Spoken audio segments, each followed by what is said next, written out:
कहानी की शुरुआत एक खतरनाक और सुनसान सड़क से होती है, जहां एक नव विवाहित जोड़ा अपनी हनीमून ट्रिप पर कार से सफर कर रहा होता है। उन्हें बिल्कुल भी अंदाजा नहीं था कि यह खूबसूरत सफर कुछ ही देर में उनकी जिंदगी का सबसे डरावना अनुभव बनने वाला है। यह कहानी एमी और रे की है। शादी के कुछ समय बाद हुए गर्भपात ने एमी को अंदर से पूरी तरह तोड़ दिया था। अपने बच्चे को खोने का दर्द उसके लिए भुला पाना आसान नहीं था, लेकिन समय के साथ वह धीरे धीरे उस दर्द से उबरने लगी थी। अपनी पत्नी के चेहरे पर फिर से मुस्कान लाने के लिए रे ने एक खास ट्रिप प्लान की, मगर उसे क्या पता था कि यह सफर उन्हें ऐसी मुसीबत में फंसा देगा जहां से जिंदा लौटना भी नामुमकिन लगने वाला था। वह चाहता था कि एमी कुछ समय के लिए सारी परेशानियां भूल जाए और फिर से खुश रहने लगे। इस ट्रिप का सबसे खास हिस्सा था गर्म हवा के गुब्बारे यानी हॉट एयर बैलून की सवारी। जब बैलून का पायलट मिस्टर मा उन्हें सफर के बारे में जरूरी बातें समझा रहा था, तभी एक मशहूर मेहमान देर से वहां पहुंचता है। उसे देखते ही रे के चेहरे का रंग बदल जाता है। दरअसल कुछ दिन पहले रे की मुलाकात उसी आदमी से एक बार में हुई थी। उस रात दोनों के बीच काफी बातें हुई थीं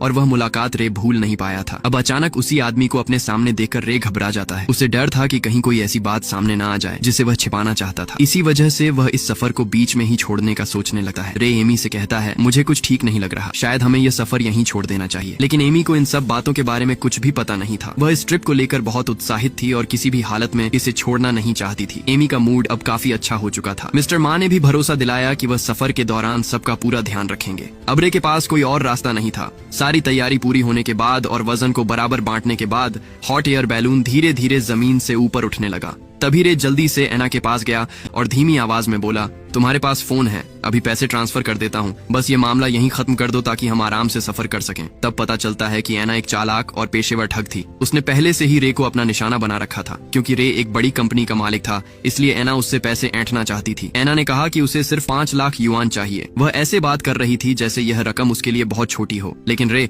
उसकी बात मानने के लिए तैयार नहीं था। दोनों के बीच इसी बात को लेकर बहस होने लगी। तभी हॉट एयर बैलून और ऊपर उठने लगा। उसी समय मिस्टर मा ने छोटा बर्नर बंद कर दिया। बर्नर का शोर अचानक बंद हो गया और वहाँ कुछ देर के लिए शांति छा गई। रे और एना को भी अपनी बहस रोकनी पड़ी। अब वे दोनों चुपचाप खड़े होकर मिस्टर मा की बातें सुनने लगे, जो उन्हें हॉट एयर बैलून के काम करने का तरीका समझा रहे थे। तब पता चलता है कि हॉट एयर बैलून का ऊपर उठना और नीचे आना पूरी तरह गर्म हवा पर निर्भर करता है। जब बैलून के अंदर की हवा को गर्म किया जाता है तो उसकी घनत्व कम हो जाती है और वह बाहर की हवा से हल्की हो जाती है। इसी वजह से बैलून को ऊपर उठाने वाली ताकत मिलती है और वह आसमान की तरफ जाने लगता है। वहीं जब बैलून के अंदर की हवा ठंडी होने लगती है तो उसकी घनत्व बढ़ जाती है और ऊपर उठाने वाली ताकत कम हो जाती है। ऐसे में बैलून धीरे धीरे नीचे आने लगता है। मिस्टर मा ये सब समझा ही रहे थे कि तभी इंटरकॉम पर एक चेतावनी भरा संदेश सुनाई देता है। संदेश में बताया जाता है कि पूर्व दिशा में मौसम खराब है और वहाँ काफी परेशानी चल रही है, इसलिए उस तरफ जाने से बचना चाहिए। लेकिन मिस्टर मा ने इस बात को ज्यादा महत्व नहीं दिया। वह आराम से ग्राहकों को जानकारी देते रहे और साथ ही शैंपेन की बोतल भी निकाल ली। फिर उन्होंने कहा कि अभी उन्होंने सिर्फ बैलून के ऊपर नीचे होने का तरीका बताया है, लेकिन असली चुनौती हवा में उसकी दिशा को नियंत्रित करना होता है, क्योंकि हॉट एयर बैलून अपने आप दिशा नहीं बदल सकता। अगर किसी खास दिशा में जाना हो तो अलग अलग ऊंचाइयों पर बहने वाली हवाओं का सहारा लेना पड़ता है। इसे हवा की अलग अलग परतों का सिद्धांत कहा जाता है। उदाहरण के लिए 500 मीटर की ऊंचाई पर हवा दक्षिण दिशा से चल रही हो सकती है, लेकिन 800 मीटर पर वही हवा पूर्व दिशा से चलने लगती है। इसीलिए पायलट को उस ऊंचाई तक बैलून ले जाना पड़ता है जहां मनचाही दिशा की हवा बह रही हो। यह काम आसान नहीं होता और केवल अनुभवी पायलट ही हवा के बदलाव को सही तरीके से समझ पाते हैं। मिस्टर मा ने आत्मविश्वास के साथ कहा कि किसी को चिंता करने की जरूरत नहीं है। वह पिछले 30 सालों से हॉट एयर बैलून उड़ा रहे हैं। उन्हें हवा की दिशा, हवा की गति, ऊंचाई और बैलून की स्थिति का पूरा अनुभव है। ऐसा लग रहा था जैसे वह अपनी बात को सच साबित करना चाहते हों। तभी हॉट एयर बैलून तेजी से एक पहाड़ की तरफ बढ़ने लगा। लेकिन हैरानी की बात यह थी कि मिस्टर मा बिल्कुल भी घबराए नहीं और आराम से खड़े रहे। जैसे जैसे पहाड़ पास आता गया, बैलून में मौजूद सभी लोग घबराने लगे, लेकिन मिस्टर मा को अपनी काबिलियत पर पूरा भरोसा था। उन्होंने बर्नर की आग तेज कर दी और आखिरी समय पर बैलून को पहाड़ की छोटी से बचाकर निकाल लिया। यह देखकर सभी ने राहत की सांस ली। मिस्टर मा मुस्कुराते हुए बोले कि वह हर सफर में ग्राहकों को ऐसा छोटा सा रोमांचक अनुभव देते हैं और इसमें कोई खतरा नहीं होता। उन्होंने सभी से कहा कि अब बस आराम से खूबसूरत नजारों का मजा लें, लेकिन उन्हें नहीं पता था कि असली मुसीबत अब भी शुरू होने वाली है। इस बीच बैलून धीरे धीरे काले बादलों की तरफ बढ़ रहा था। तभी एना फिर से रे को डराने और दबाव बनाने लगी। वह बोली कि इतनी ऊंचाई पर इंसान कितना बेबस महसूस करता है ना?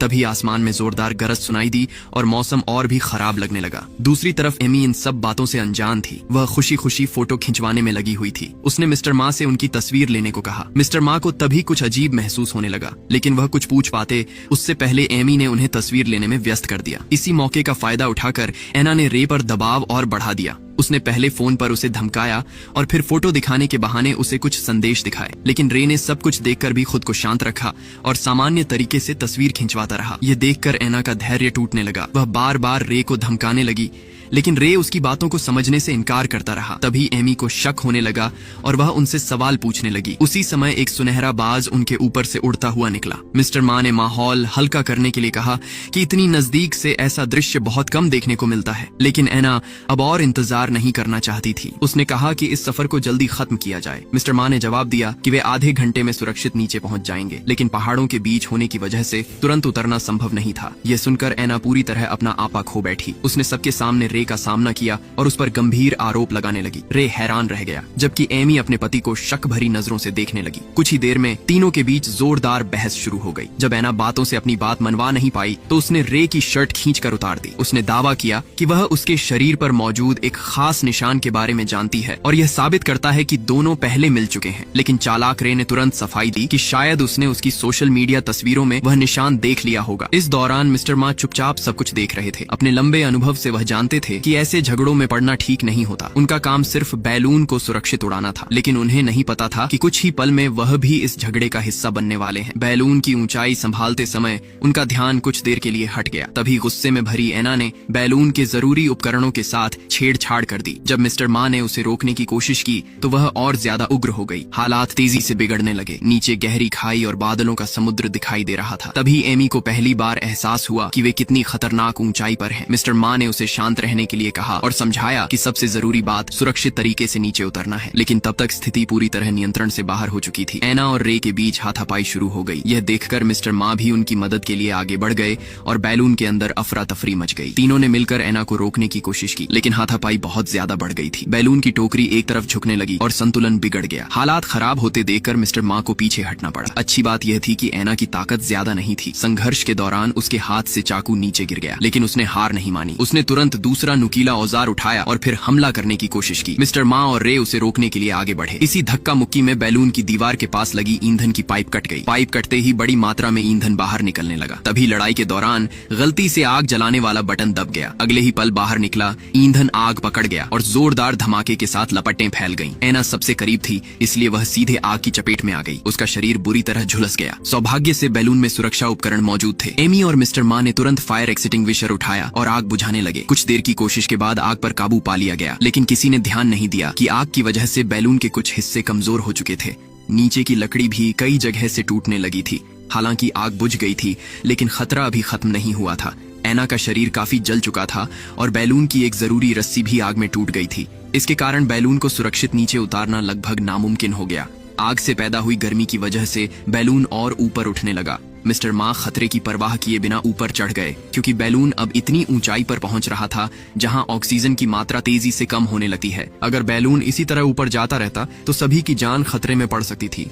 काफी मेहनत के बाद मिस्टर मा ऊपर पहुंचे और उन्होंने टूटी हुई रस्सी के सिरे को पकड़ लिया। रस्सी खींचते ही ऊपर का वेंट धीरे धीरे खुलने लगा। इससे बैलून के अंदर और बाहर की हवा का आदान प्रदान शुरू हो गया, लेकिन हवा पूरी तरह बाहर निकलती उससे पहले ही मिस्टर मा की पकड़ ढीली पड़ गई और रस्सी फिर छूट गई। वह दोबारा कोशिश करने ही वाले थे कि तभी बेहोश पड़ी एना को होश आ गया। उठते ही उसने फिर रुकावट डालने की कोशिश की। इसी दौरान उसका धक्का लगने से संतुलन खो चुके मिस्टर मा ऊपर से नीचे गिर पड़े। एना घबरा गई और कहने लगी कि उसने जानबूझकर ऐसा नहीं किया, लेकिन इस अफरा तफरी में किसी ने ध्यान नहीं दिया कि बैलून लगातार और ऊपर जा रहा था। जैसे जैसे ऊंचाई बढ़ती गई, सभी के शरीर में ऑक्सीजन की कमी होने लगी। उन्हें चक्कर आने लगे और सिर भारी महसूस होने लगा। सबसे पहले घायल एना बेहोश होकर गिर गई। कुछ देर बाद रे भी बेहोश हो गया। अब सिर्फ एमी ही खुद को संभाल पा रही थी। उसने जल्दी से रस्सी पकड़ी और पूरी ताकत के साथ ऊपर चढ़ना शुरू किया, लेकिन उसकी लंबाई मिस्टर मा जितनी नहीं थी, इसलिए उसे और भी खतरनाक जगह तक जाना पड़ा। इस बीच ऊंचाई बढ़ने के साथ हवा बहुत तेज हो चुकी थी। रस्सियां तेजी से इधर उधर झूल रही थीं।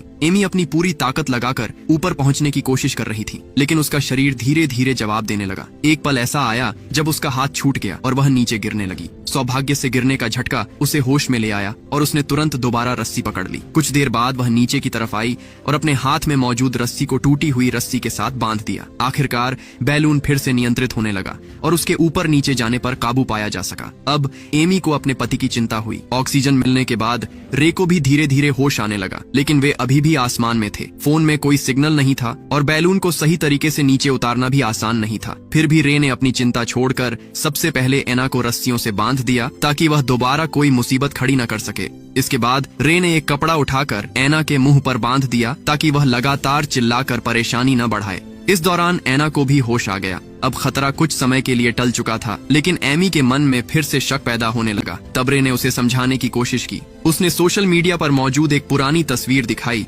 जिसमें उसके शरीर पर मौजूद जन्म का निशान साफ दिखाई दे रहा था। रे बार बार यही कहता रहा कि एना ने वही तस्वीर देखकर ये बात जानी होगी। काफी समझाने के बाद आखिरकार एमी को उसकी बात पर भरोसा हो गया, लेकिन जैसे ही दोनों के बीच की गलतफहमी दूर हुई, एक नई मुसीबत सामने आ गई। इस समय बैलून धीरे धीरे पहाड़ों वाले इलाके की तरफ बढ़ रहा था। समस्या यह थी कि न तो रे और न ही एमी को हवा की दिशा देखकर बैलून मोड़ना आता था। ऊपर से बर्नर भी खराब हो चुका था और बैलून को ऊपर नहीं उठा सकता था। अब ऊंचाई बढ़ाने का एक ही तरीका था, वजन कम करना। रे ने गुस्से में कहा कि एना को ही नीचे फेंक देना चाहिए, लेकिन एमी ने तुरंत इस बात से इनकार कर दिया।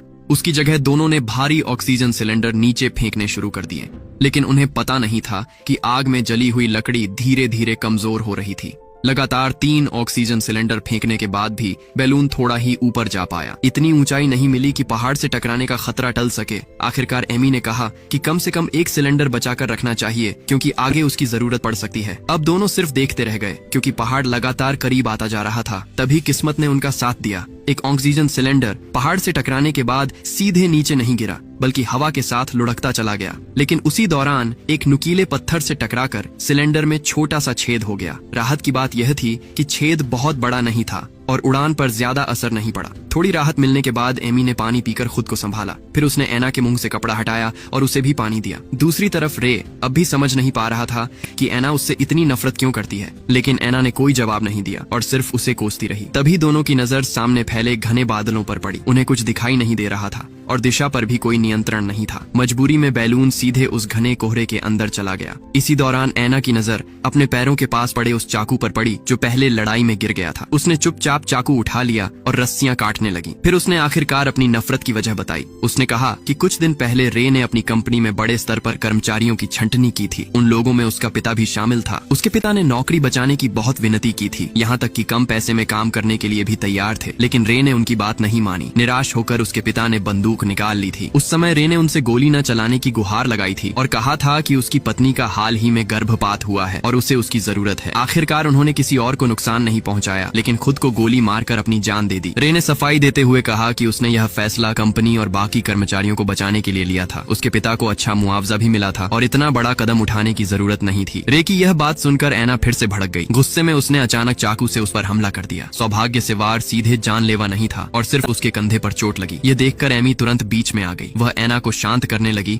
और लगातार माफी मांगती रही। कुछ देर बाद एना भी थोड़ी शांत हो गई, लेकिन तभी हालात अचानक बदल गए। संघर्ष के दौरान एना को गंभीर चोट लग गई और वह वहीं गिर पड़ी। उसके सिर पर लगी चोट बहुत गहरी थी और कुछ ही देर में उसकी मौत हो गई। पति की चीख सुनकर एमी को जैसे होश आया। उसने जल्दी से रे के घाव पर पट्टी बांधी। रे बार बार कहता रहा कि उसका इरादा ऐसा करने का नहीं था, वह सिर्फ खुद को बचाने की कोशिश कर रहा था। एमी ने इस बात पर ज्यादा बहस नहीं की। आज पहले ही बहुत कुछ हो चुका था। इस समय सबसे जरूरी था किसी तरह सुरक्षित जमीन पर उतरना। कुछ देर बाद वे बादलों से बाहर निकल आए, लेकिन नई समस्या सामने थी। बैलून में जो छेद हुआ था वह लगातार बड़ा होता जा रहा था और बैलून तेजी से नीचे गिर रहा था। सबसे बड़ा खतरा यह था कि जमीन तक पहुंचने से पहले ही वे सामने दिख रहे ऊंचे पहाड़ से टकरा सकते थे। अब उन्हें किसी भी तरह बर्नर को ठीक करना था। जांच करने पर एमी को पता चला कि फायर एक्सटिंग्विशर का एक हिस्सा टूट चुका है। तभी उसे याद आया कि उसके बैग में एक लाइटर भी रखा हुआ है। एमी ने दोबारा कोशिश की और आखिरकार बर्नर को चालू करने में सफल हो गई, लेकिन तब तक बहुत देर हो चुकी थी। बैलून तेजी से ऊपर उठ रहा था। फिर भी सामने मौजूद पहाड़ से बचने के लिए यह काफी नहीं था। दोनों ने वजन कम करने के लिए बचा हुआ सारा सामान नीचे फेंकना शुरू कर दिया। तभी बैग फेंकते समय एमी ने एक जरूरी बात नोटिस की। उसने देखा कि बैग से निकला कपड़ा एक खास दिशा में उड़ रहा था। इससे उसे हवा की दिशा का अंदाजा हो गया। उसने तुरंत बर्नर बंद कर दिया और रस्सी खींचकर बैलून की ऊंचाई कम कर दी। आखिरकार जब बैलून पहाड़ से टकराने ही वाला था, तब वह हवा की दिशा बदलने में कामयाब हो गई और बैलून पहाड़ के किनारे से घूमकर निकल गया। खतरा टल गया, लेकिन दोनों के बीच तनाव बढ़ता जा रहा था। अब एमी को अपने पति पर पहले से ज्यादा गुस्सा आने लगा था। जो कुछ हुआ था उसे याद करके वह लगातार शिकायतें करने लगी। दोनों के बीच जोरदार बहस छिड़ गई। तभी अचानक रात के समय उनके पैरों के नीचे लगी एक लकड़ी की पट्टी टूटकर खिसक गई। एमी का संतुलन बिगड़ गया और वह नीचे गिरने लगी।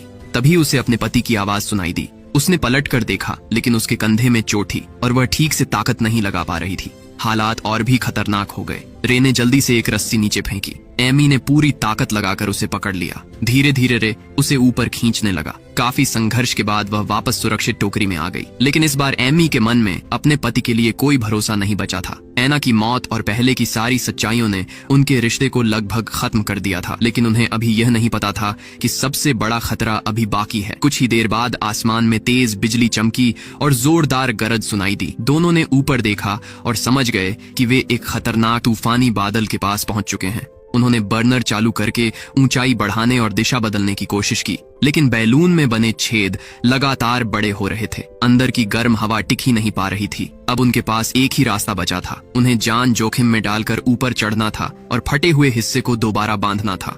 जल्द ही चारों तरफ तेज हवा और बिजली कड़कने लगी। अगर फटा हिस्सा समय रहते नहीं बांधा गया तो पूरा बैलून फट सकता था। दोनों बैलून के किनारे पर चढ़ गए। एमी धीरे धीरे ऊपर पहुंची और फटे हुए कपड़े के किनारों को रस्सियों की मदद से जोड़ने लगी। काफी मेहनत के बाद उसने फटे हुए हिस्से को मजबूती से बांध दिया और बैलून को फिर से कुछ हद तक सुरक्षित बना दिया। इसके बाद दोनों नीचे आए और दोबारा बर्नर चालू किया। आखिरकार वे बैलून की दिशा बदलने में सफल हो गए और उस खतरनाक तूफानी बादल से बाहर निकल आए। सौभाग्य से सामने एक खुला मैदान दिखाई दे रहा था। पहली बार उन्हें लगा कि शायद वे सुरक्षित उतर सकते हैं, लेकिन तभी एमी के दिमाग में एक बात आई। उसे याद आया कि ऐना ने रे के बारे में कुछ ऐसी बातें कही थीं जो सिर्फ बहुत करीब का इंसान ही जान सकता था। शक होने पर उसने ऐना का फोन चेक किया। कुछ ही देर में उसे एक वीडियो मिल गया जिसमें रे और ऐना एक दूसरे के साथ बेहद करीब दिखाई दे रहे थे। अब सारी सच्चाई सामने आ चुकी थी। ऐना उसी वीडियो के जरिए रे को ब्लैकमेल कर रही थी। राज खुलने के बाद रे के पास कोई बहाना नहीं बचा। उसने माना कि उसका ऐना के साथ संबंध था। वह अपनी शादी बचाना चाहता था, लेकिन प्यार की वजह से नहीं। असल वजह यह थी कि तलाक होने पर उसकी आधी संपत्ति चली जाती। ये सुनकर एमी का गुस्सा फूट पड़ा। उसने रे को खुद से दूर धक्का दे दिया। तभी संतुलन बिगड़ने से रे नीचे की तरफ लटक गया। वह डर के मारे जोर जोर से चिल्लाने लगा और एमी से मदद मांगने लगा, लेकिन अब एमी उसकी असली सच्चाई जान चुकी थी। दूसरी तरफ रे उसे डराने लगा कि अगर वह मर गया तो सारी मौतों का आरोप उसी पर आएगा। पुलिस जांच करेगी और वह मुश्किल में पड़ जाएगी। लेकिन एमी अब उसकी बातों से प्रभावित नहीं हुई। तभी उसे ऐना की लाश दिखाई दी। उसने ऐना की बॉडी को धक्का देकर सीधे रे के ऊपर फेंक दिया। अचानक हुए इस झटके से रे का संतुलन पूरी तरह बिगड़ गया और वह नीचे गहरी खाई में गिर गया। कुछ ही पलों में उसकी मौत हो गई। अब बैलून में सिर्फ एमी अकेली बची थी। दूसरी तरफ लगातार संघर्ष और बर्नर के इस्तेमाल से आखिरी ईंधन भी लगभग खत्म हो चुका था। इसका मतलब था कि अब तक की सारी मेहनत बेकार हो सकती है। फिर भी एमी ने हिम्मत नहीं हारी। उसने बैलून को जितना हो सके नियंत्रित रखने की कोशिश की। कुछ समय बाद बैलून धीरे धीरे नीचे आने लगा और आखिरकार एक खुले इलाके में सुरक्षित लैंडिंग कर गया। कई घंटों तक मौत से लड़ने के बाद एमी आखिरकार जमीन पर सुरक्षित पहुंच गई। इसके साथ ही उसकी इस खौफनाक और जानलेवा यात्रा का अंत हो जाता है।